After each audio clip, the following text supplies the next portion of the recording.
Magkano mo naman ito binibenta? Bis offer na lang, sir. Hindi, ikaw ang dapat mag-offer, hindi ako. 200,000. 17,000. Sa 20. 18? 20. 18,500.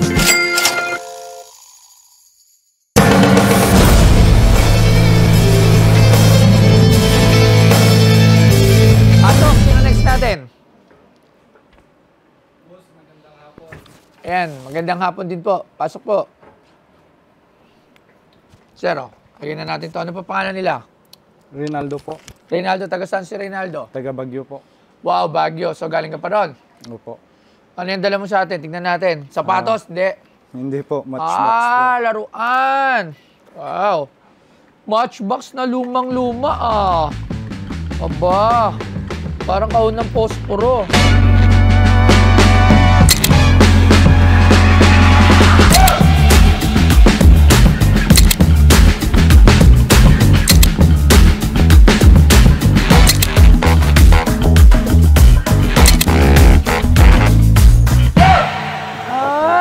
Kaya pala talaga siya tinawag na matchbox kasi dati para siyang lagayan ng posporo. Oh, alam nyo ba yon? Kasi di ba, ngayon iba na yung matchbox eh. Kuha ka nga ng bagong matchbox, tingnan nga natin, compare natin. Oh, kaya pala tinawag na matchbox. Ang matchbox na steel car na toy is kasi ang box niya ay mukhang posporo. Yes, sir. Wow, magkano mo naman ito binibenta? Bis offer na lang, sir. Hindi, ikaw ang dapat mag-offer, hindi ako. Tsaka saan mo ito nakuha? Sa lolo ko pa lang yan, sir. Lolo mo, magkano mo ito binibenta? Around 200, ganun, sir. 100,000. Wow.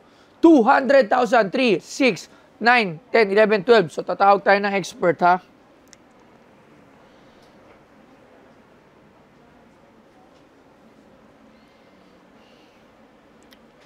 $200,000. Pero na-amaze ako, kasi mukha siyang posporo. Kaya pala tinawag na matchbox ang matchbox. Kasi, Boss Mike, nakakatuwa itong dinala rito. Hello. Kasi, kaya pala tinawag ang matchbox. Kasi ganito pala yung kahon niya dati. Boss, matchbox kasi kaya tinawag na matchbox nga. Talagang yung mga model dati mga laruan, ganyan kasa sa matchbox. Tsaka yung itsura, ayan di ba yung parang kiskisan? Nakakatuwa. So, eto ba talaga yung mga unang mga matchbox natin? Yung matchbox na to ba? Ito ba yung mga una talagang model? Ano ba yung pinakaunang model? Yung mga ganyan, boss, ko medyo syempre pasensya na, medyo blurred yung pero nakikita ko naman, may mga Y3. Y3, yes, meron. Ang tawag nila dyan, boss, ang tawag nila dyan, model of the yesteryears. Model of the yesteryear. Nakita ko rito, to sa Y12.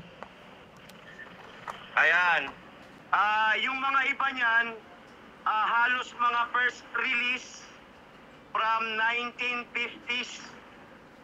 Ayan, meron kasing may lumabas kasi niyan, reproduction no 1996.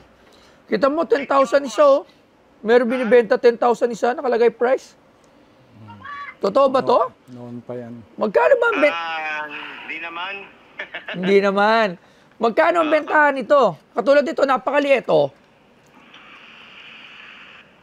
Magkano? Pasilip nga kung anong 19 kung merong year model.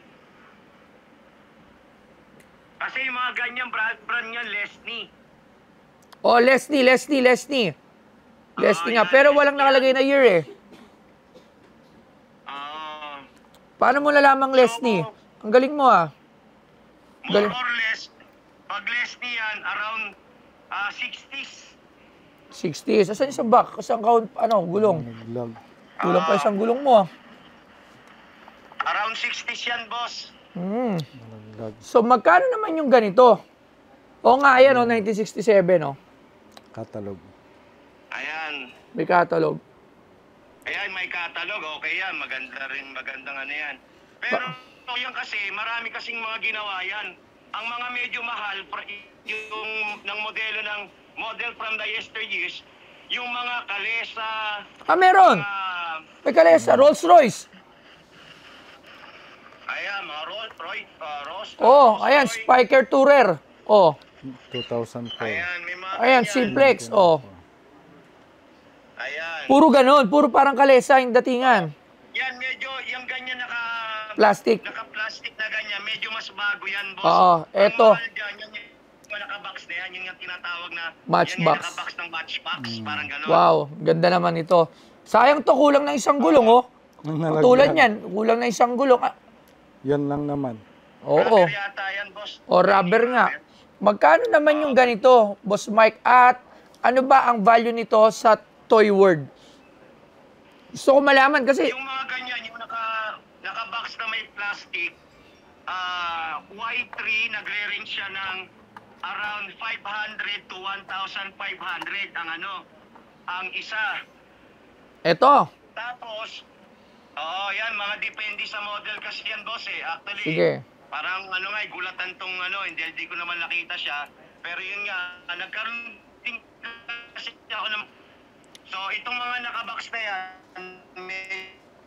medyo yan, in between 1.5 naman hanggang 3,000 isa. Wow. So, okay. Depende yan. Makikita naman natin kasi actually, dito sa atin, boss, ang pinagbabasihan natin, international market price. Yung mga ganyan, boss, yung mga naka-matchbox na yan, naglalaro yan from $100 to $200. Depende po yan sa modelo ng Sasakyan. diecast. Okay. Tsaka sa condition. Yes po, sa condition po. Pero given dun sa condition, nakita ko naman, medyo maganda naman yung boxes niya. Ayan. So magkano isa? Ayan nga po, yung mga naka-box na yan, nakakarton, maglalaro po yan sa 1.5 hanggang 3,000. Kasi nga, yun nga, nagbase tayo.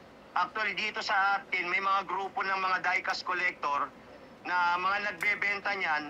Yung mga naka-box na yan, around 1.5, 2.5, 2,000, ganon. Kahit sa Okay. mga marketplace, ganyan. So, ganyan yung mga binebenta nila. Depende yan sa year, year model o yung year, yung brand nung mismong kotse. Alright. Sige. Ayan. Maraming salamat. Maraming salamat si Sir Mike ng Mike Collectibles. Ayan, toys.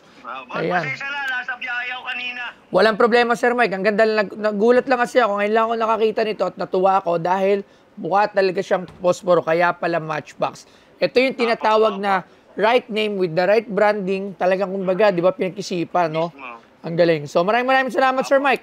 Thank you very much po. Salamat po, Sir Mike po. Ayan, supportan natin, Sir Mike. Ayan. Sige, salamat po. Thank you. Magkano yung asking mo? 200,000, which is parang ang layo. Ang layo. Magkano ang last price mo?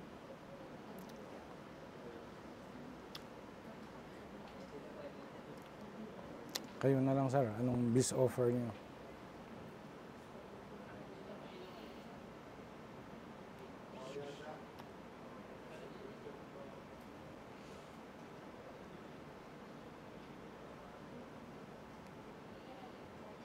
$17,000. Di pwede sa 20. 18? 20, sir. 18.5? 20, sir. 19? Sige, okay na, sir. 19? Okay, 19 is a deal. Thank you. Maraming salamat po. 19,000 matchbox. Kasi gusto ko to kasi wala pa ako nito at mukha talaga siyang posporo. Nakakagulat. Iba talaga pag matanda na. Thank you, sir. Sa office na lang. Thank you, sir. Salamat kay Boss Toyo at binili niya yung matchbox ko. Bininta ko yon dahil sa pangangailangan. Yun lang po.